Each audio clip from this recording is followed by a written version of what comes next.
Quelques exemples pour montrer comment utiliser ces feuilles en Flash. Premier exemple, on parle de polygone de Sierpinski. Un clic sur ce bouton fait apparaître un hexagone régulier. En bas à droite, bouton qui permet de passer à la page suivante où on voit 6 hexagones. Étape suivante, 6 x 6, 36 hexagones. Un exemple de construction de fractal. À l'étape 5, on voit qu'il y a 1296 hexagones. On passe à l'étape 6 en attendant un petit peu. 7776 en zoom avant permet de voir un peu plus près ces hexagones.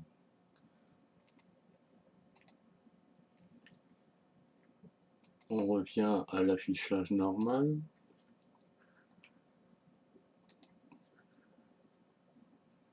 Exemple suivant, relatif au codage des couleurs, un codage classique en 16 millions de couleurs qu'on trouve sur les écrans d'ordinateur par exemple. 3 composantes, rouge, vert, bleu. Je modifie ici la composante bleue. Je modifie la composante verte. Et ici la composante rouge. On peut reprendre cette animation seule. Beaucoup d'autres possibilités. Exemple suivant. Il est question d'un vélo qu'on peut mettre en mouvement avec ce bouton, qu'on peut arrêter. On peut modifier le diamètre de la roue avec ces boutons.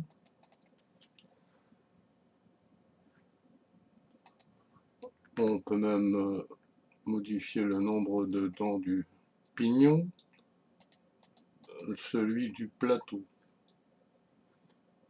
À chaque modification sont associés des calculs que l'on peut reprendre tout doucement. Un autre exemple, il s'agit de cercles associés à un triangle. Comme dans tout logiciel de géométrie dynamique, on peut modifier les points, faire bouger les points avec la souris. Je demande ici par exemple tous les cercles.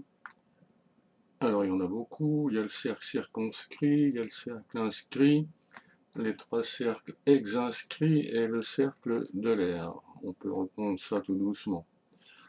Un zoom permet de voir par exemple ici en bleu le cercle de l'air. Exemple suivant, on va retrouver ce cercle de l'air. L'utilisateur est invité à participer un peu plus. En déplaçant le point A, on comprend que, il semble que, on peut deviner que, on conjoncture que le quadrilatère bleu doit être un rectangle. Validé, la réponse est oui. Ce qui reste à démontrer. Alors la démonstration est proposée ici. La figure est un peu compliquée. On demande par exemple de dire que A'J est parallèle à quoi? Eh bien en appuyant sur ce bouton, on voit apparaître les éléments de la figure qui interviennent. A'J est parallèle à CH, c'est un théorème du milieu. J'écris CH. À la ligne suivante, CH est parallèle à une autre droite, qu'on peut voir apparaître ici. Toujours avec ce théorème du milieu, on voit que CH et B' sont parallèles, j'écris B'.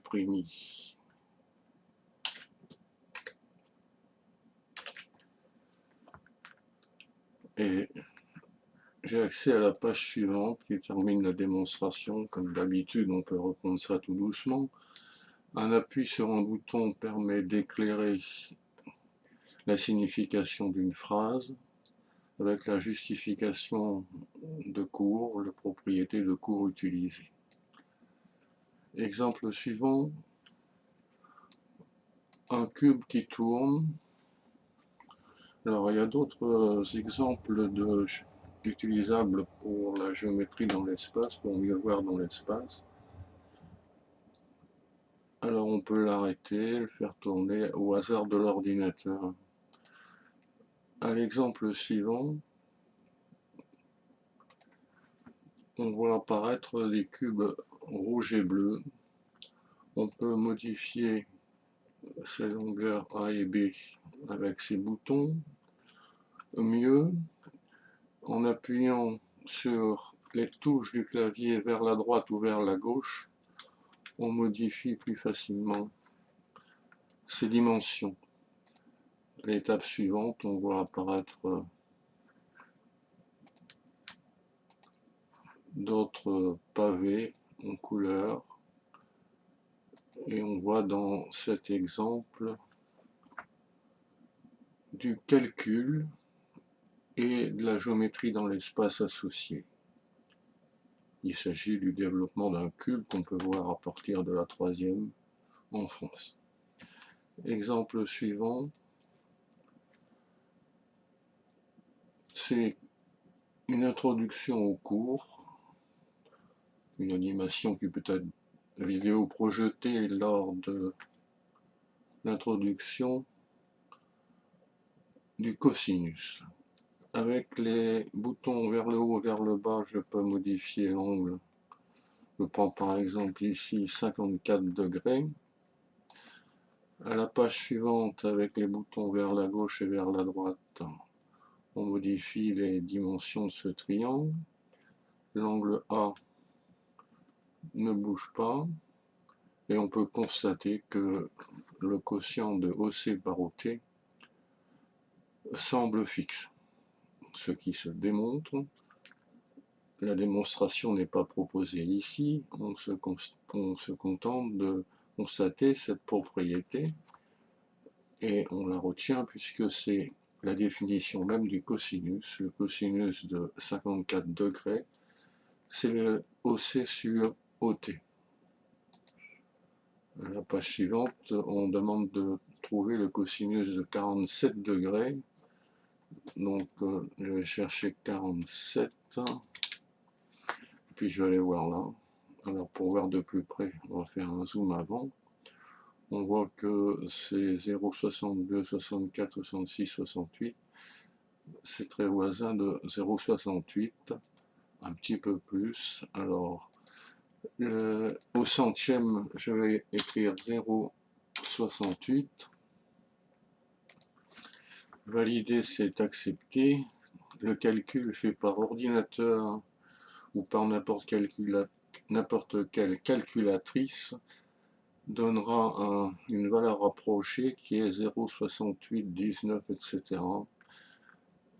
On a la valeur au centième, l'arrondi au centième ici.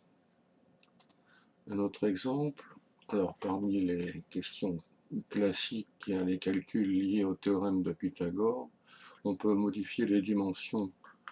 Je vais garder celle-là. Alors, BC carré, le carré de l'hypoténuse, c'est la somme des carrés des côtés de l'angle droit. Je remplace BA par 12,5 et AC par 7,5. Alors, on va calculer les carrés avec un crayon, une calculatrice, ou encore ici avec la mini calculatrice qui est préparée. Je trouve 156,25, copier, coller, 7,5, copier, coller, 56,25 c'est le carré que je recopie ici. Alors il s'agit d'ajouter ces deux nombres. On trouve 212,5, c'est pour BC carré. J'entre ce nombre dans la calculatrice qui va me donner la racine carrée, c'est-à-dire ici arrondi au dixième, 14,6. Alors valider, on dit que c'est exact. Exemple suivant, on voit les triplets de Pythagore, c'est-à-dire des nombres entiers qui permettent de construire un triangle rectangle. Voici un viseur, on peut le placer sur n'importe quel point, et on voit que cela correspond au triplet 35, 84, 91, c'est-à-dire qu'on peut faire un triangle rectangle dont les côtés de l'angle droit ont pour mesure 35 et 84, on trouve 91 pour l'hypoténuse.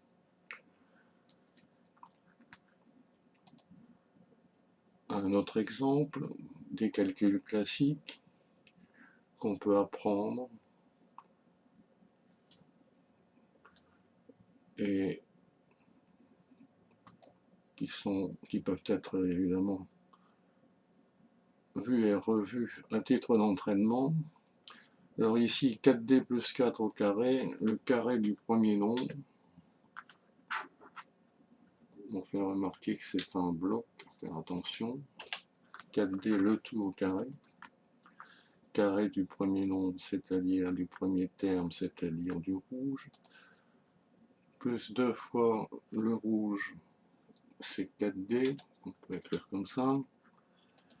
Et multiplié par le second terme, c'est le bleu, c'est 4, plus carré du second terme, 4 au carré.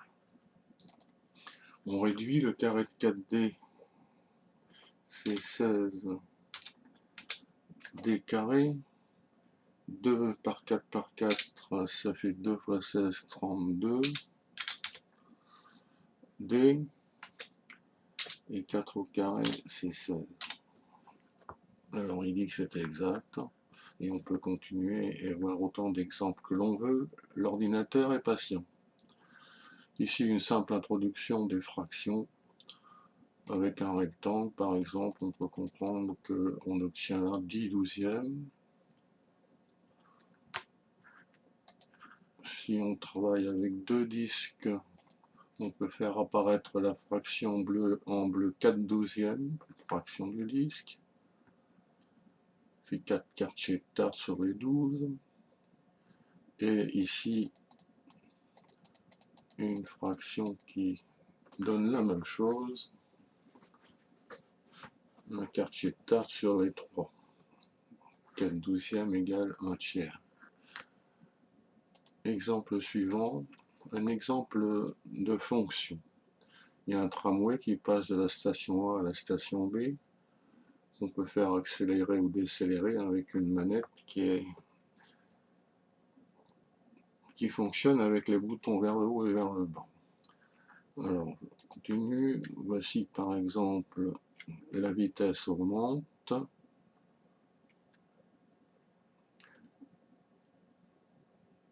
La vitesse est au maximum.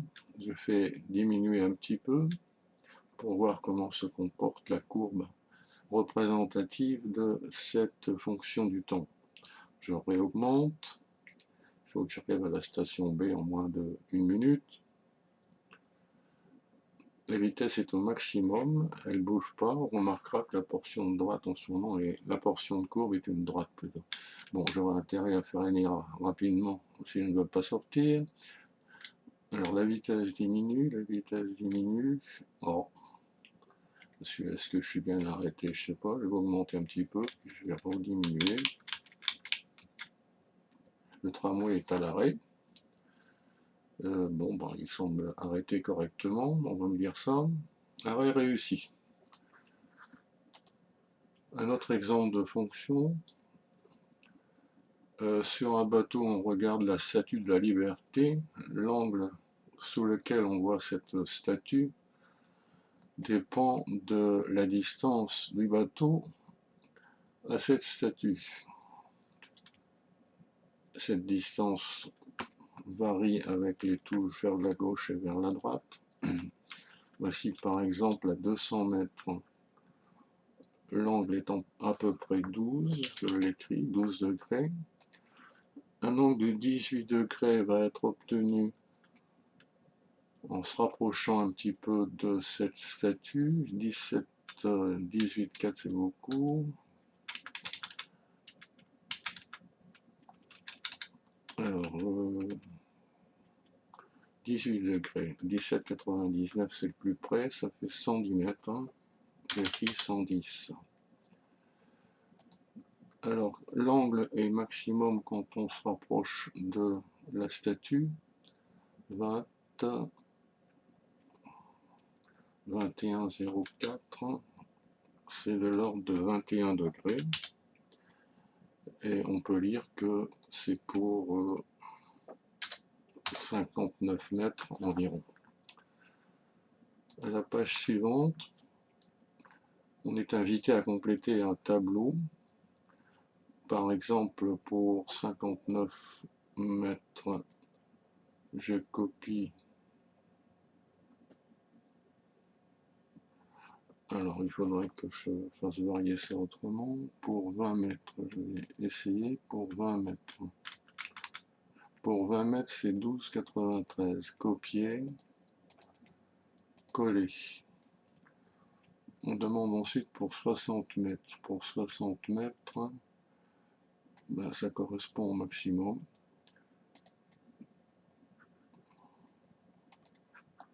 Copier. Coller. Etc. À chaque colonne du tableau correspond un point du graphique à construire. Ici, par exemple, je dois 12,93, c'est placé. Pour celui-là, 60 mètres, c'est placé. Bon, etc. Alors, je court-circuite un petit peu. À la page suivante, l'ordinateur va joindre tous ces points et tracer ce qui est la représentation graphique de cette fonction. Le degré est fonction de la distance. L'angle est fonction de la distance. Bon, voilà une courbe qui ne fait pas partie des courbes classiques. Bon, on va arrêter à ce niveau. Un dernier exemple, on est invité à dessiner et voir le symétrique par rapport à la droite verticale. Alors j'écris un mot d'invitation.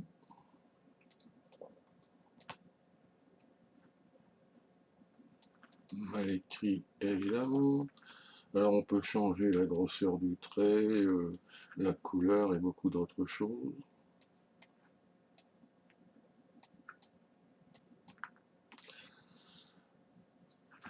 Alors à vous d'essayer.